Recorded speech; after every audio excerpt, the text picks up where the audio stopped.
Hey everybody, it's your friendly neighborhood Uncle Pete, and welcome to another episode of my horror debate series that I collaborate with my good buddy Carlin, where we debate a wide array of topics in the horror genre. If you are new here, what you do is after you watch my video, you go to Carlin's video. I'll have a link down in the description. Watch his video with the same title, and then you're going to go to the community tab on his page, and you can vote for who you thought had the better argument. Myself, Carlin, and there's also a tie option because people wanted a tie option. And let us know. Let us know what your answer is in the comments down below. We both love reading and sharing, talking about horror. I know he reads all the comments, and so do I, so we love hearing from everybody. So last episode, we discussed what was the worst subgenre in horror. Well, so of course, we have to discuss our side, the other side of the coin with what is the best subgenre of horror. Now, before I get started, remember, this is just my opinion. There's no right or wrong answer. It's just a discussion about horror, the genre that we all love if you're watching this video. So it's okay to have a different opinion and stuff. That's one of the reasons Carlin and I started doing this series, because, you know, in horror, there's something for everybody. We're all going to like and dislike different things, and I think that's kind of interesting. What do we like and don't like? So let us know in the comments down below what you feel the best subgenre in horror is. Now, there's a lot to choose from. I was back and forth between two subgenres. The first one I thought was psychological horror. Films like The Shining, In the Mouth of Madness, Silence of the Lambs, Old Boy, a movie they actually talked about not too long ago on this series. All fantastic films. And the other genre that popped into my head was vampires. There's some fantastic vampire movies. You got Dracula, Bela Lugosi, Christopher Lee, The Lost Boys, Fright Night, Vamp, Nosferatu, Near Dark, Interview with the Vampire, Buffy the Vampire Slayer, 30 Days a Night, A Girl Walks Home at Night, Once Bitten, and more. Yeah, I know, it's a lot. So I think that the vampire subgenre is so great because you get vampires in such a variety with movies that I just previously mentioned. Some are pure horror, some are horror comedies. There's a variation in the types of vampires as well, with the rules slightly changing between vampire films. I mean, the core rules are still there, but, you know, they got little differences in it. And I think that can keep the genre fresh and bring new audiences in.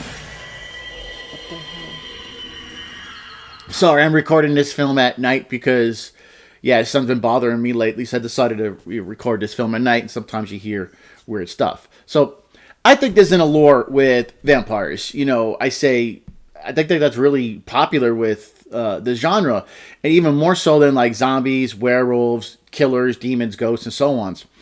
You know, I think there's more of a lore with vampires. So vampires kind of have a sex appeal or attraction to them. Just look at Interview with the Vampire, Fright Night, The Lost Boys. Those are cool looking, like, alluring vampires. You know, when I first saw The Lost Boys years ago, all I wanted in my life was to be part of David's group. That would have been, like, super awesome. They looked cool. They just had this great look to them. And, like, I wanted to be part of his group when I was a kid. There are a lot of themes you can get with vampire films. You got themes of immortality. Some movies show vampirism as a curse. Some as a blessing, even both. I think vampires are a horror villain that can also have fears and vulnerabilities, which makes them stand out from other villains in horror. You know, it's interesting to see the things that can hurt or kill a vampire because they're not difficult to find or use. You know, you don't need a special talisman, a spell to destroy one. Pretty much, you know, sunlight, holy water, crosses, fire, sharp stakes, you know, depending on the type of vampire. And maybe since these vampires have a vulnerability that's not easy, that's not hard to find, I should say, it kind of makes them more relatable to some viewers. Now, vampires have been around in movies for over 100 years, you know, and we still get vampire movies made to this day. It's really popular. You know, people still want to see them. I mean, there's something for everybody in the vampire genre. If you want the mysterious type, the scary type, the funny type, the conflicted torture type, sexy ones. You know, I guess vampires that sparkle in the sunlight, there's even a rule for that. You know, but pretty much is a vampire movie for everybody. And vampires cross over in all genres of film. Like I said, you got horror, comedy, action, thriller, and drama even. I enjoy the various themes you see in vampire films. You got complex ones such as mortality, desire, the struggle between good and evil. Stories often include themes of romance and sexuality, which can be appealing for an audience seeking both excitement and maybe some emotional depth in their entertainment. Because vampires are often portrayed as complex characters with deep emotions and even moral dilemmas. So an example of this, I believe, is Near Dark, when you got Caleb. He's turned into a vampire, but he can't bring himself to actually kill another person so he can feed.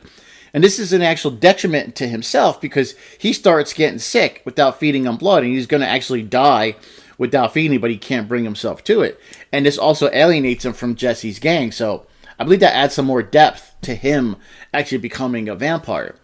I love the escapism in movies, and vampire stories offer this escape from reality, allowing audiences to like immerse themselves in like a world of magic, romance, and danger. And I think there's something sexy when a vampire bites somebody's neck. It's a sensitive area of the body. It's often kissed and caressed when two people are being intimate with each other. It feels good. And that's where a vampire bites. And maybe that's why kind of people like vampires, because you see this person biting a neck, sucking out blood, and depending on the movie, sometimes it could be a little alluring. Now, if you're looking for a vampire film that's more lighthearted and funnier, you also have wonderful films.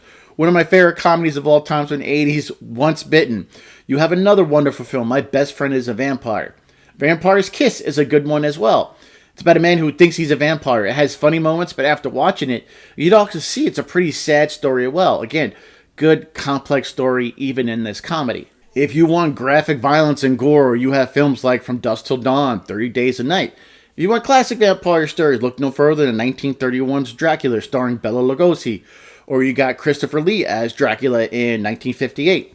If you want some sex appeal, like I mentioned earlier, to vampires, you have The Lost Boys, Interview with the Vampire, and even Fright Night. Some have a good mix. Like I said, Fright Night gives you a little bit of gore and a little bit of sex appeal, and even some comedy in that film. You also have artistic vampire films, a wonderful film. If you haven't seen it, check it out. A Girl Who Walks Home Alone at Night is a wonderful example of that type of film. Vampire films have stood the test of time over the past 100 years. Nosferatu, Bram Stoker Dracula, Let the White One In. Some scare you, some make you laugh, some make you cry, some make you wonder your own mortality. So, there's so much out there, and I do love the vampire subgenre. Movies that make you fall in love with them, for me, was Once Bitten and The Lost Boys. I love them. As I stated earlier, when I was a teenager, I wanted to join David's family, so they were the epitome of badass. Vampires, on a whole, are pretty damn cool. Well, I gotta go I gotta go get to bed before the sun comes up, so I'll see you guys soon. Thanks for watching. Please go to Carl's channel, link below. Watch this video on the subject, then go to the community tab on his page, and vote for who you thought had a better argument. Don't forget to let us know in the comments down below what your answer is. Cool, and I'll see you guys here in 2 weeks for another debate. I am your friendly neighborhood Uncle Pete. Remember, with great kills, there must also come great nails.